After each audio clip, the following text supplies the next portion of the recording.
Sa inyong lahat. Naku, hindi na ako nakapag-ayos bago tayo mag-live. Pero anyway, ang importante naman kung anong sasabihin natin. No?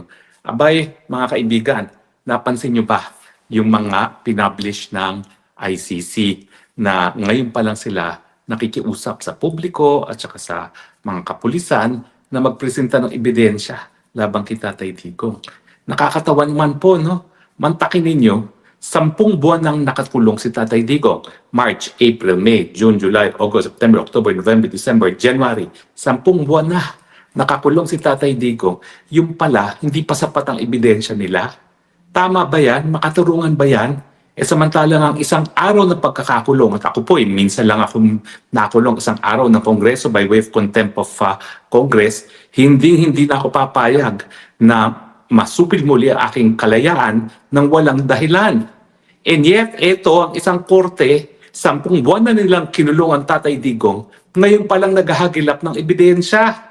Abay, hindi ako nagtataka kung bakit tuwan-tuwa sila na na-postpone din yung tinatawag na confirmation of charges. Kasi kung ngayon pa lang sila naghahanap ng ebidensya, ibig sabihin, hindi pa sapat talaga ang ebidensya nila. At kung natuloy yung confirmation of charges, baka may posibilidad na baka na-dismiss ang kaso dahil nga for lack of evidence. Dahil sa ngayon, ang tanging ebidensya lamang na meron ng hukuman na naging dahilan para sila ay magsilbi ng arrest warrant kay Tatay Digong ay nakabase lamang sa good grounds. Napakababaw po yan.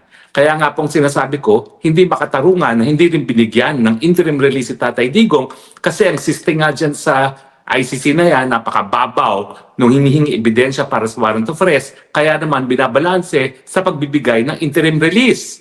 Pero ngayon, hindi binigyan ng interim release dahil si Tatay Digong daw ay pwedeng tumakas at pwedeng makialam sa ebidensya at pwedeng gumawa pa ng mga krimen at pwedeng pantakutin ng mga witnesses.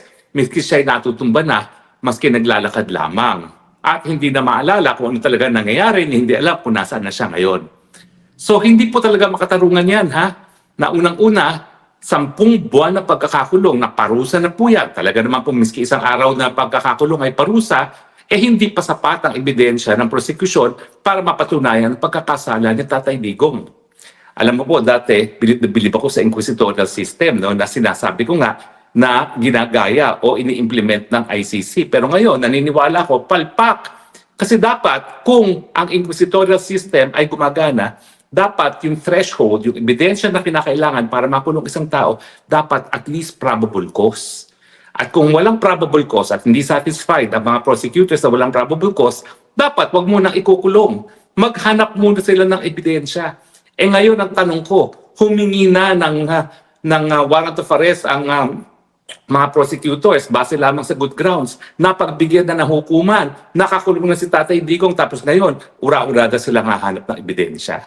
Hindi pa, yan ay paglabag na sa karapatan ni Tatay Digong ng kanyang karapatan na maging malaya at maging presumed innocent. Kasi nga yung 10 buwan na pagkakakulong niya, parusa na po yun. Lalong-lalo na kung ikaw ay 80 anyos at ayaw na ayaw manirahan sa ibang bayan.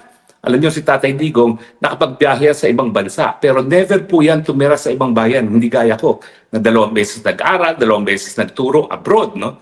Pero siya talaga ayaw niyang umaalis ng Davao. Kaya nga hindi yan naging senador, kaya nga minsan lang yan naging kongresista kasi ayaw niyang umaalis ng kanyang syudad ng Davao. Tapos ngayon, 10 buwan, pinakamatagal na niyang panahon na nabuhay siya na hindi nasa Pilipinas at hindi nasa Davao City. Kasi naman, maski nung presidente si Tatay Digong, pagdating ng Friday, uuwi na yan ng Davao. Ibig sabihin, hindi niya kukumpletuhin na 1 linggo sa Maynila na hindi umuwi sa Davao. Hindi siya mapakali pag hindi siya umuwi sa kanyang tahanan sa Davao. Tahanan na ang aking description ay bahay Kalapati. Dahil hindi talaga ako mapaniwala sa liit ng bahay na tinitira ni Tatay Digong hanggang doon sa panahon na siya ay kinidnap na papunta ng Dahig. Alam niyo, ulitin ko yung kwento, merong isang bilyonaryo, isang tycoon nang nakita ang bahay sa Davao, maiyak-iyak. At ang sabi, bumili kayo ng kahit anong bahay para kay presidente at ako magbabayad. Tinanggihan niya ni Tatay Digong. Tinanggihan niya dahil ang sabi niya, hindi niya kayang mabuhay sa ibang lugar, hindi doon sa tahanan niya na nakaugalian na niya, yung bahay Kalapati niya, no? Kahit anong karangyaan ang pinapangako ng mga bilyonaryo para maging bago niyang tahanan, tinanggihan niya yan kasi home is home to him at ang home niya ay yung bahay Kalapate. Kaya nga po itong 10 buwan na wala si Tatay Digong sa Pilipinas at nakakulong sa dahig, napakabigat na parusa po sa kanya yan. Hindi lang dahil siya ay nakakulong, dahil siya ay nasa dayuhang lugar, dahil siya ay wala sa Davao City. Kaya nga po, hindi po talaga makatarungan itong system ng ICC na ngayon pa lang sa pamamagitan ng advertisement, naghahanap sila ng ebidensya. Siyempre, yung mga CPP-NPA na nakabasa ng ganyang anunsyo, mag-iimbento yan ng mga krimen na sasabihin nila, kagagawa ni Tatay Digong. Paano naman talaga maimbestigahan yung mga yan? Kung ang pagkakalat ng ebidensya ng ICC nakabase lamang sa advertisement, saan ka nakakita na advertisement ang pamamaraan nila para mag-imbestiga? Siyempre, wala naman sila pamamaraan dahil wala silang kakayahan mag-imbestiga. At ang problema naman, yung ating mga pulisan at mga NBI, maski sa ilalim ng mga administration, palpak mag-imbestiga. Saan sila ngayon kukuha ng ebidensya? Di sa chismis. So asahan natin na yung mga CPP-NPA at mga dilawan ay mag-iimbento ng mga ebidensya dahil kinakailangan nga, alam nila na kinakailangan tustusan pang ebidensya ng prosecution dahil kung ngayon talaga didinggit, ngayon talaga magkakaroon ng tinatawag na confirmation of charges, baka ma-dismiss nga for utter lack of evidence, maski man lang ang hinahanap ay probable cause. Ang probable cause is a crime is probably committed and that the offender is probably guilty thereof. At siguro nga, dahil wala pa yung ganyang ebidensya, wala pa silang ganyang ebidensya na hawak para patunayan yan, naghahagilap sila ngayon ng mga ebidensya. Na I'm sure, ang CPP-NPA, ang Dilawan, yan po ay magmamanufacture, magtatanim ebidensya, gaya ng tanim kaso na ginawa nila sa akin, at siyempre yung tanim ebidensya na rin na ginawa nila kay Tatay Digong na hindi pa pala sapat. Planting evidence is not enough.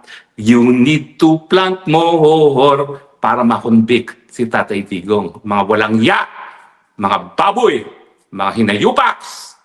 Nako, makakarma kayo dyan. Dahil sabi sa Biblia, thou shalt not bear false witness against your neighbor.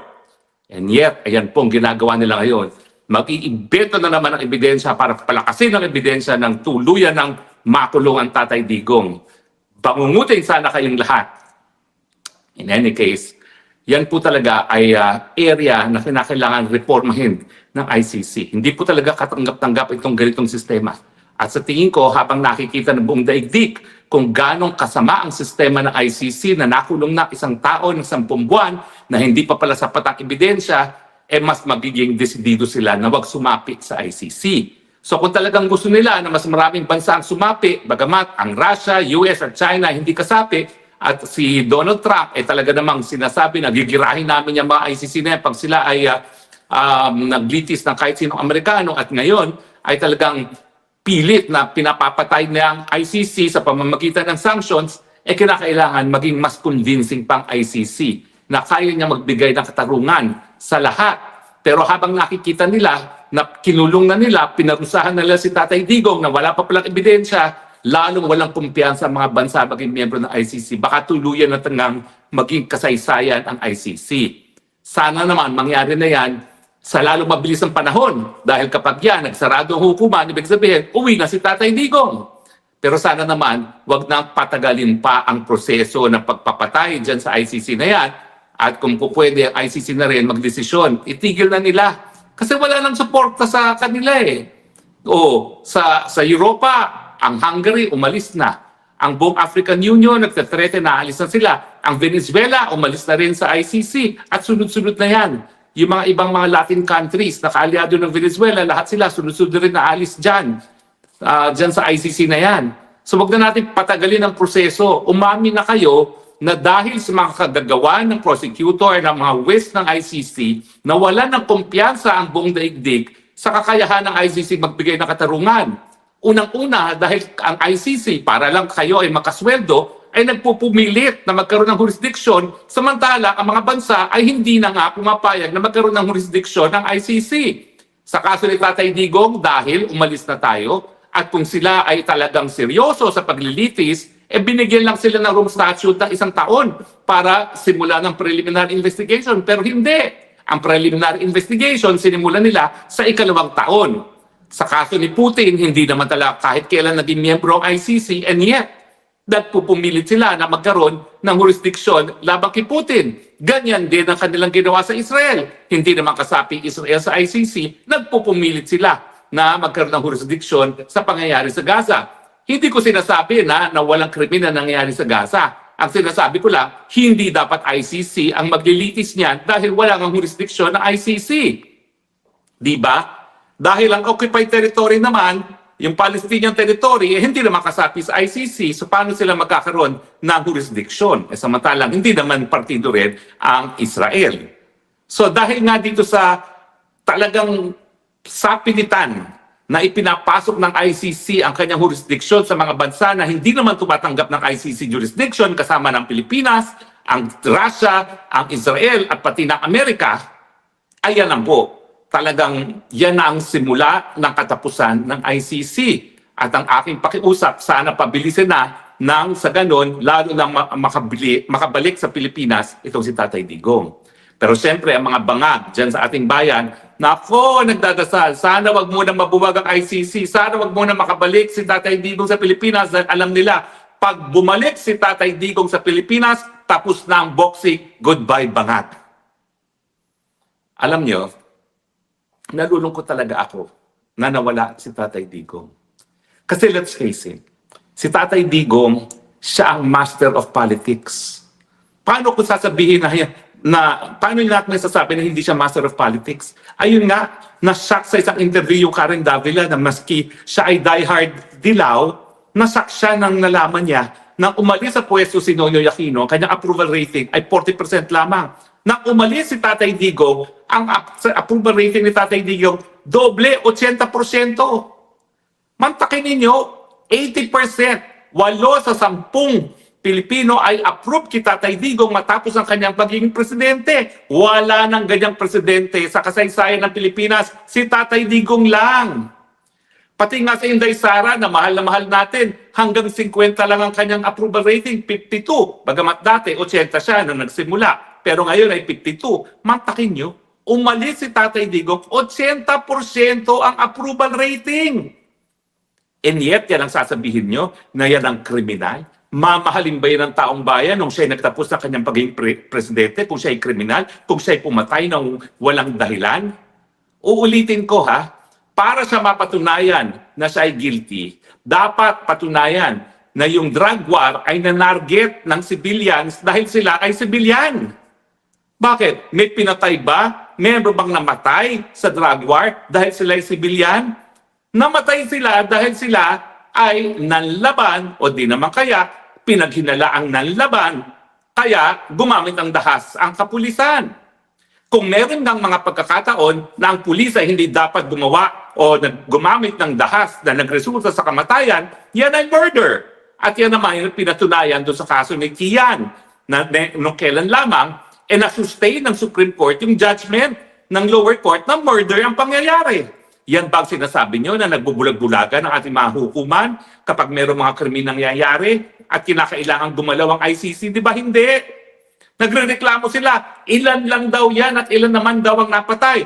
O nasan nga ang 35,000 victims ninyo ICC? Ngayon, nag-advertise kayo para sa mga biktima. Ano yan? Victims for hire?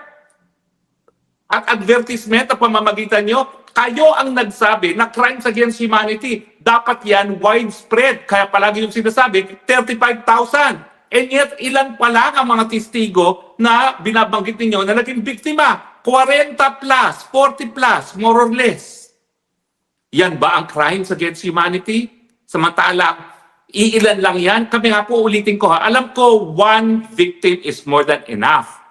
Pero ang issue rito, napakarami ba ng mga naging biktima ng patayan na hindi kaya bigyan ng katarungan ng lokal na hukuman? Ako po, tumayo ako bilang private prosecutor.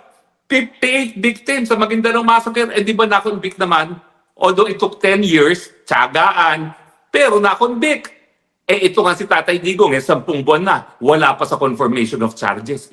Magrereklamo ba kayo sa kalidad ng katarungan na binibigay ng lokal na hukuman samantalang nakakulong naman talaga yung pumatay doon sa 58 victims at mahigit 50 ang mga nakakulong.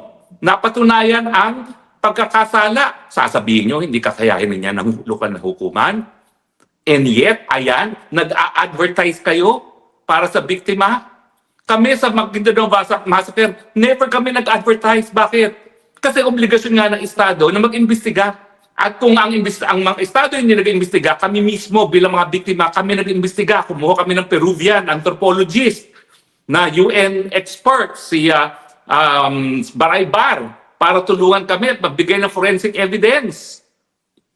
Pero hindi kami nag-a-advertise. Kasi pag ikaw nag-a-advertise, maraming tanim, testigo na lalabas dyan. Lalong-lalo na alam natin na si Tatay Digong ay lumalangoy sa politika dito sa Pilipinas. Yan ang least na dapat paraan para makakuha ng ebidensya. Kaya nga dapat merong investigasyon na honest to goodness. Kasi paano mo malalaman talaga kung nagpapanggap lamang ang isang testigo, lalong-lalo na ang layo-layo ng dahig sa Pilipinas. Alam ba nila kung sino si Matubato? Alam ba nila na yan ay talagang kalaban ni Duterte? Alam ba nila na yan ay napatunayan na nagsinungaling sa Senado? Alam ba nila na pinakulong pa nga yan ng Senado sa pagsisinungaling? Ngayon, binibigyan nila ng witness protection? Anong klase naman katarungan yan? Hindi po tama yan. Hindi po tama yan. Kung wala ka